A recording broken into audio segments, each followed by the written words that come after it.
ये वासना बहुत सूक्ष्म होती है, साधना से दब जाती है, पर जैसे वायु का संयोग और फूस का संयोग होने पर चिंगारी पुनः ज्वाला रूप धारण कर लेती है, ऐसे ही साधक के हृदय की वासना साधना से जो चिंगारी रूप में हुई वो दबी रहती है। अगर उसे पुनः संयोग और अनुकूलता मिल जाए तो पूरे हृदय में वासना की ज्वाला जग उठती है। उपासक तब तक सावधान रहे जब तक भगवत साक्षात्कार ना हो जाए। भगवत साक्षात्कार होने के बाद कोई भी संग इतनी सामर्थ्य नहीं रखता कि उपासक के हृदय में वासना की स्फुरणा ही पैदा कर सके। नहीं, स्वात्मा रामम विषय मृग तृष्णाम भ्रमयति, जैसे जगा हुआ पुरुष को स्वप्न के पदार्थ नहीं खींच सकते, ऐसे हुए हृदय में ज्ञान का प्रकाश फिर पुनः ये माया अंधकार उसे घसीट नहीं सकता। इसलिए उपासक कभी मनोरंजन में न फंसे। मन जल रहा है, कैसे इसको आनंदित करे, ये उपाय कहीं जागतिक न कर बैठे, नहीं तो धोखा हो जाएगा। जब मन उदास हो तो इसे प्रियालाल की लीला चरित्रों में, महापुरुषों के चरित्रों में, महापुरुषों के वचनों में इसको लगावें। इसकी उदासी प्रभु के चिंतन से दूर करें, ना कि विषय भोगों से। अगर कहीं किसी माया रचित वस्तु व्यक्ति स्थान के संयोग से तुम्हारी उदासी नष्ट हो रही तो परिणाम में उपासना भी नष्ट हो रही है। ध्यान देना इस विषय पर। चाहे वो रसेंद्री का विषय हो, जनेन्द्री का हो, नेत्रेंद्री का, घ्राणेन्द्री का, त्वगेंद्री का, शब्द स्पर्श रूप रसगंध यदि ये प्रियालाल से विलग करके भोगे जाएं तो उपासना को ढक देते हैं, पश्चाताप पैदा होता है, हृदय ग्लानि से भर जाता है, जो सहज आनंद है वो ढक जाता है। इसे अच्छे से हृदय में बैठा लीजिए। जब मन निराश और उदास हो तो अध्यात्म के द्वारा इसको आनंदित करें। विषय भोगों में लगाकर आध्यात्मिक शक्ति छीन करके कभी कोई उदास मन को प्रसन्न नहीं कर पाया, न कर पाएगा, ना है किसी का। चाहे जितना वैभव एकत्रित कर ले लोक लोकांतर का, मन प्रसन्न नहीं हो सकता। मन प्रसन्न होता ही परमात्मा चिंतन से है। अगर भजन की खुराक मन को नहीं दी तो विषय खुराक में टूट पड़ेगा, वो तुम्हारे रोके नहीं रुकेगा। अगर इसे कोई रोक सकता है तो भजनानंदी, चाहे वो गृहस्थ हो या विरक्त हो, जितना आप भजन रूपी धन एकत्रित करेंगे वो महाबल है, उसी से मन को रोका जाता है। भजन करते करते हृदय सरस होता और लीलाओं में सुख मिलने लगता है। प्रभु की रसमयी लीलाएं हैं। वृंदावन में महामाधुर्य रस बरस रहा है, जो सब रसों का भजन का सार है। नित्य विहार रस, नित्य विहार भजन। श्रीपाद प्रबोधानंद जी महाराज वर्णन करते हैं, वृंदारण्ये स्वकर रचिताश्चर्य शतपुष्प वाट्याम नाना पुष्पाद्भुत रचित षण्मण्डले सत्पथेन स्वास्तीर्णाम्भोरुः मृदुदले नाविशय्यासुराधाम् क्रीडन् कृष्णोऽवतु सभवतु जुष्टवर्तमोपहारम्। आहा, ये बड़ा आश्चर्यमय शब्द है। आज वृंदावन ने अपने हाथ से किसी ने रचना नहीं की, स्वयं बड़ी बड़ी लताओं में, वृक्षों में लताएं आलिंगित हो गई हैं और सुंदर महल की रचना कर दी। वृंदारण्य स्वकर रचित आश्चर्य में लता भवन का निर्माण स्वयं हो गया है। ये लताएं चिदानंदमयी हैं, ये जड़ लताएं नहीं हैं। जिस समय प्रियालाल की जैसी लीला होनी होती वैसा ये स्वरूप धारण कर लेती है। मानो वृंदावन ने अपने कर कमल से लता भवन का निर्माण किया हो। महाप्रभु हरिवंश चंद्र जी भी शयन के पद में एक में वर्णन करते हैं, देखत नव निकुंज सुनि सजनी लागत है अति चारु माधविका केतकी लता ले रच्यो मदन आगारो। सजनी देखो आज कितना सुंदर वृंदावन ने इस लता भवन का निर्माण किया है। माधवी और केतकी लता ने स्वयं मिलकर बड़े बड़े वृक्षों का आलिंगन करते हुए लता महल की रचना कर दी, लता भवन की रचना कर दी।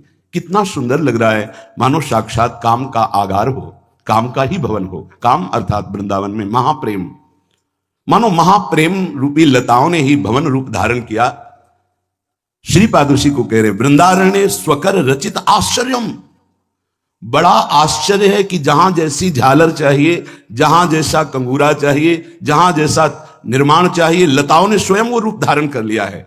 और जहां जैसे पुष्प चाहिए, बंधनवार की तरह वैसे खिले हुए उन लताओं में पुष्पों के गुच्छे हैं। सतपुष्प वाट्याम, आश्चर्य में लता भवन का निर्माण वृंदावन ने किया। और सुंदर सुंदर पुष्पों की ऐसी रचना है मानो बंधनवारें बांधी गई हों, झालरें लटकाई गई हों। नाना पुष्पाद्भुत रचित सन मंडले सत्पथे न। जिस मार्ग से प्रिया प्रीतम पधार रहे हैं, आसपास की लताएं फूली हुई।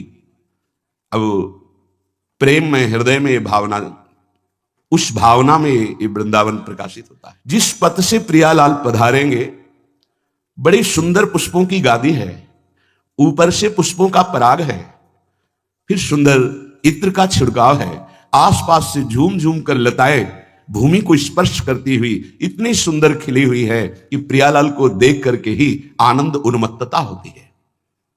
लता भवन का निर्माण सुंदर सुंदर खिले हुए पुष्पों से सजाया गया है। किसने सजाया है? वृंदावन ने।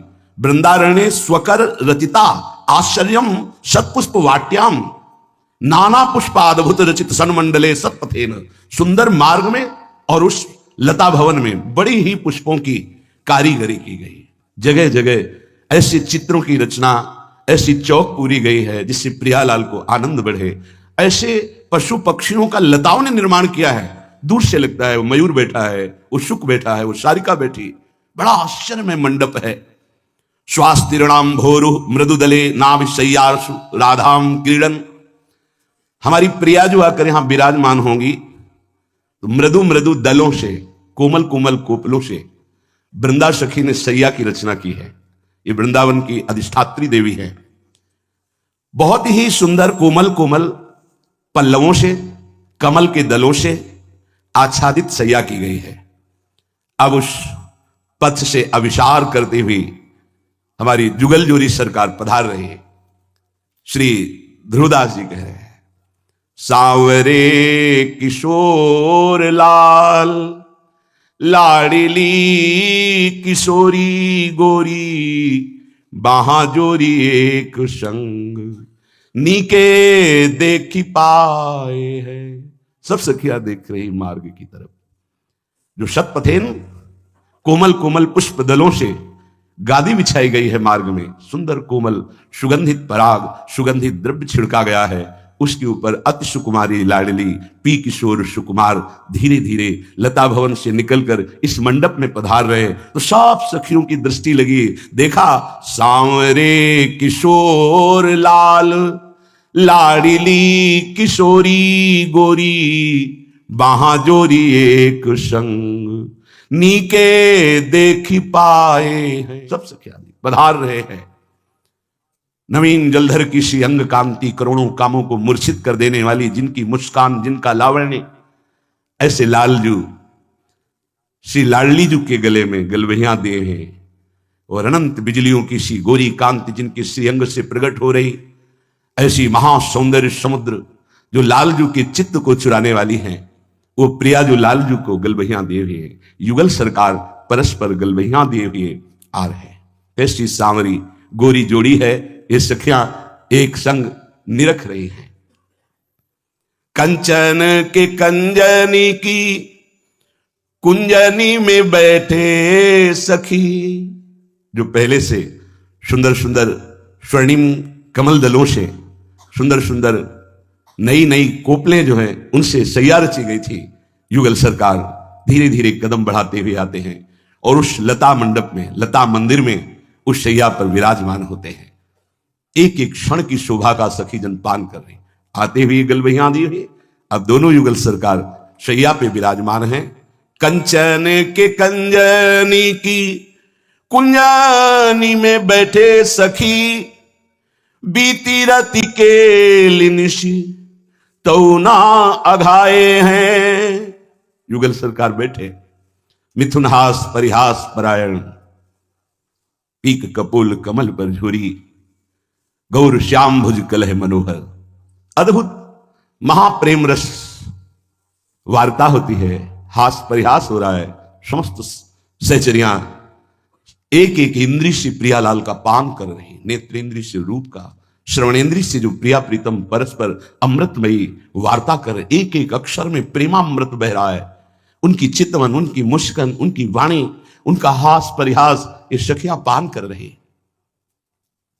बिल्कुल उदाहरण तो त्रिभुवन में कोई है नहीं। अगर कहीं ये शोभा, ये हास परिहास, ये प्रेम के लिए थोड़ा सा नेत्रों में झलक जाए तो प्रेम समाधि लग जाए। आपका मन तो इतना मलिन है कि सांसारिक जब 3 घंटे हास परिहास विनोद नाटक नौटंकी की लीला होती है तो पैसा देकर तुम्हारा मन कहीं नहीं जाता, और 3 घंटे आप विषय प्रपंच की एकाग्रता में लीन रहते हैं, जिसे फिल्म कहते हैं। 3 घंटे 2.5 घंटे आप बैठे गर्व महसूस करते हैं, आनंद महसूस करते हैं। सोचो, वो नायक झूठा, वो नायिका झूठी, वो खेल झूठा, हास परिहास झूठा, और उसमें तुम आनंदित हो रहे हो। कहीं सच्चिदानंद की मुस्कान देखने को मिल जाए, कहीं सच्चिदानंद का हास परिहास देखने को मिल जाए, कहीं सच्चिदानंद की शोभा निरखने को मिल जाए, तो दशा क्या होगी तुम्हारी। तुम्हारा मन तो झूठे विषयों में भी राजी हो गया, झूठी कहानियों में राजी हो गया। कहीं सच्चिदानंद की लीला देखने को मिल जाए तो प्राणों की आफत आ जाए। ये प्राण आचार्य बल से टिकते नहीं तो प्राणों की सामर्थ्य नहीं आनंद समुद्र को झेल सके। ऐसा परमानंद एक झांकी में है युगल सरकार की। युगल सरकार उस शैया पर बैठे हुए हास परिहास, ये वो प्रभु हैं जो शिव शनकादि अपने ध्यान में जिनको लाने की प्रत्येक पल चेष्टा करते रहते हैं। ये वृंदावन रजोप सेवी रसिक जनों की कृपा से जोरी नेत्रों में नहीं हृदय में ही बस जाती है। ये हृदय निकुंज में खेलने लगते हैं। पूरी रात महा उत्सव चला प्रेम का, तऊ ना अघाने हैं।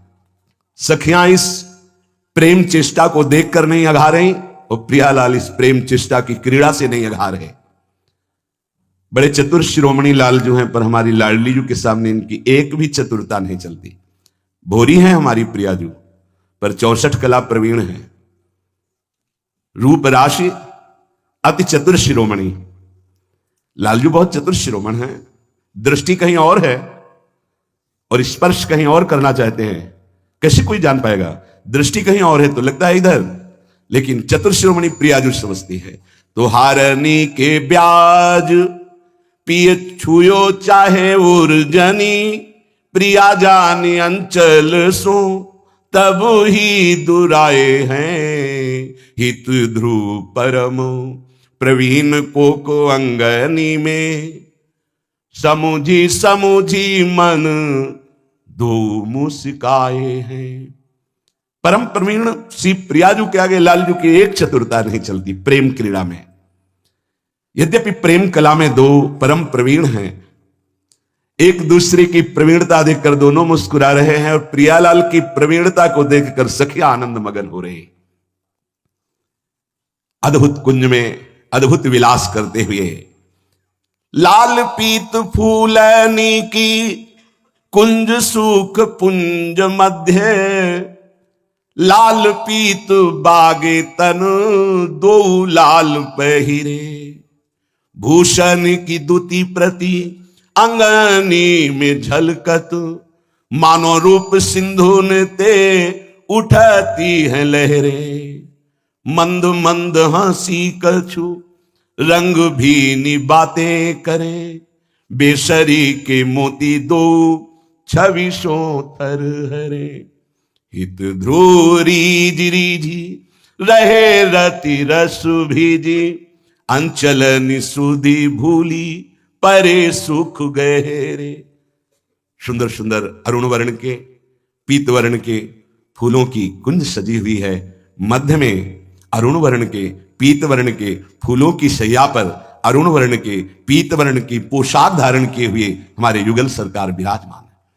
अद्भुत पोशाक, अद्भुत आभूषणों की कांति और अद्भुत अंगों की शोभा, मानो रूप समुद्र में अद्भुत शोभा की तरंगे उठ रही हो।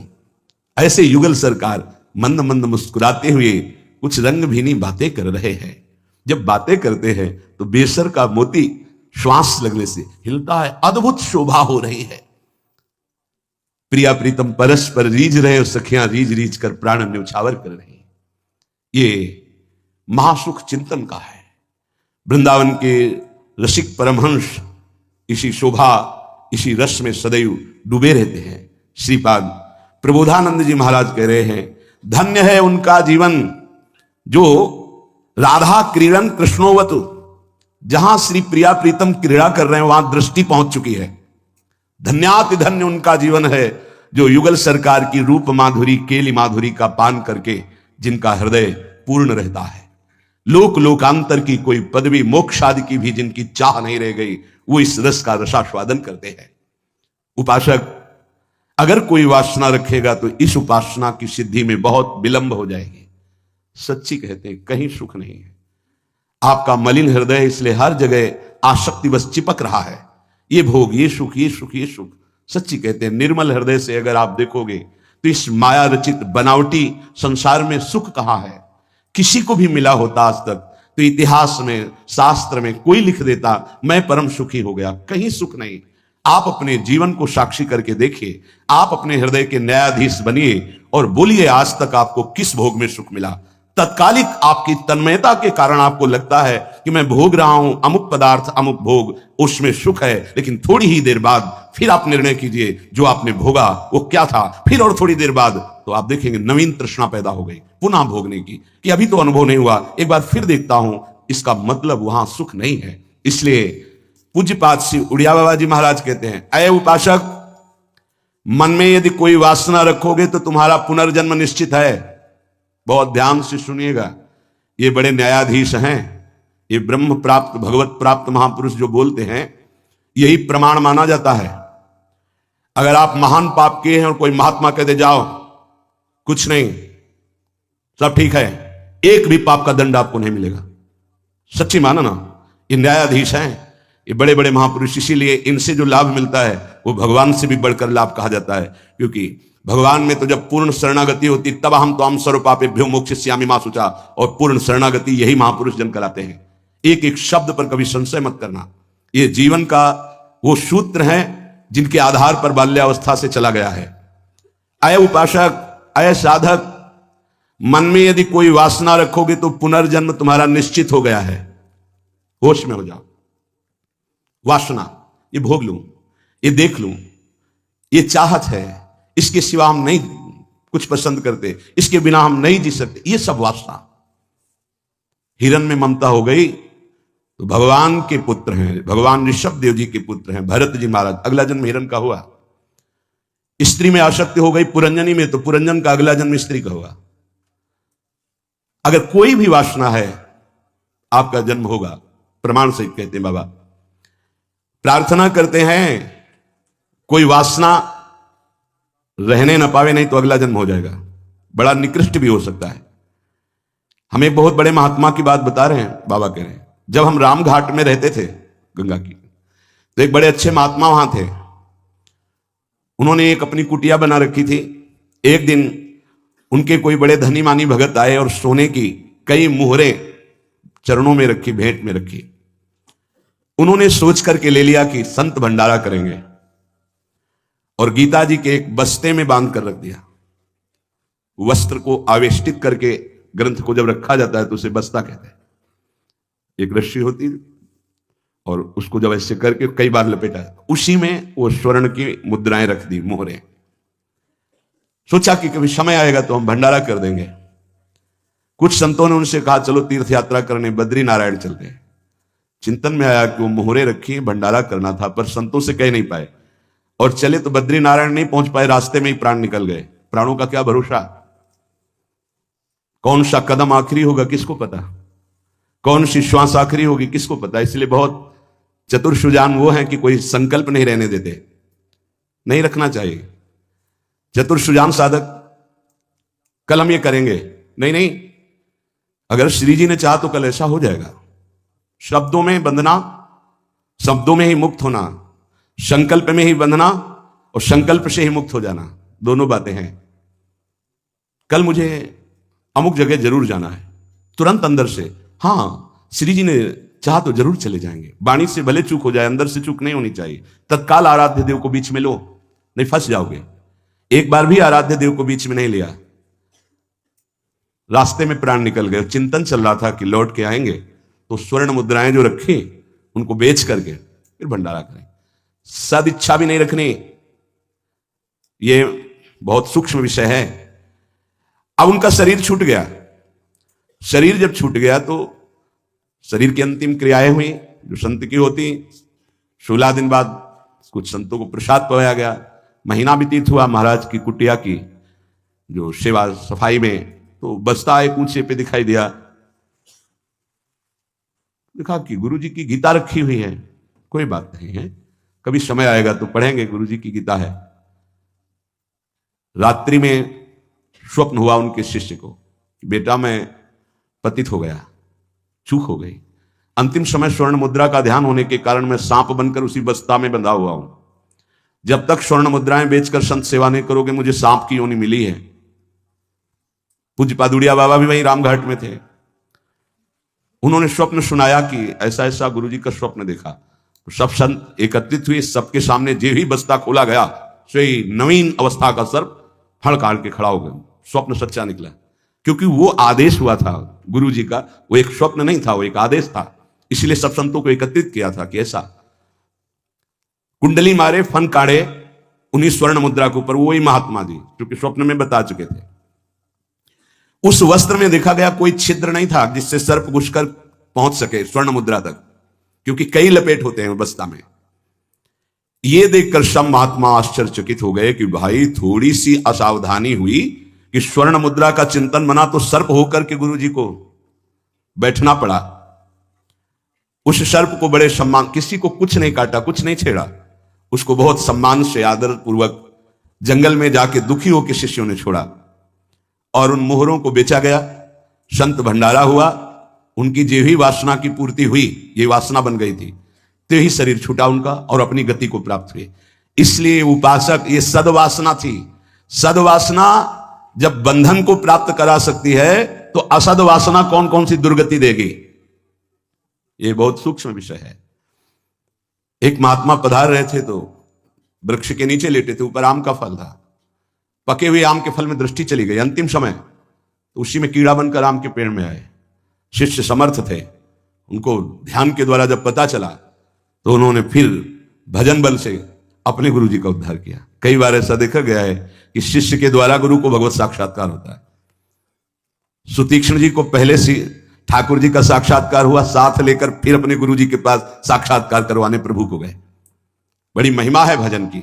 गुरु प्रदत्त भजन से बड़ी सामर्थ्य शिष्यों में जागृत हो जाती है। विश्वास करो, विश्वास करो, बाबा 2 बार कह रहे हैं।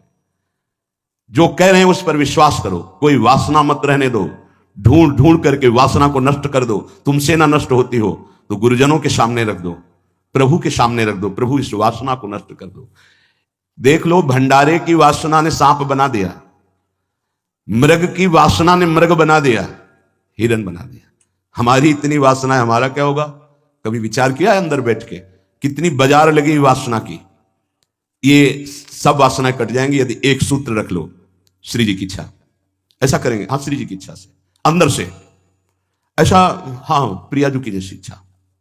वो तुम्हें बांध ही नहीं पाएगी कोई वासना, क्योंकि प्रियाजू प्रधान हो गई है। उपासक प्रभु को भूल जाता है।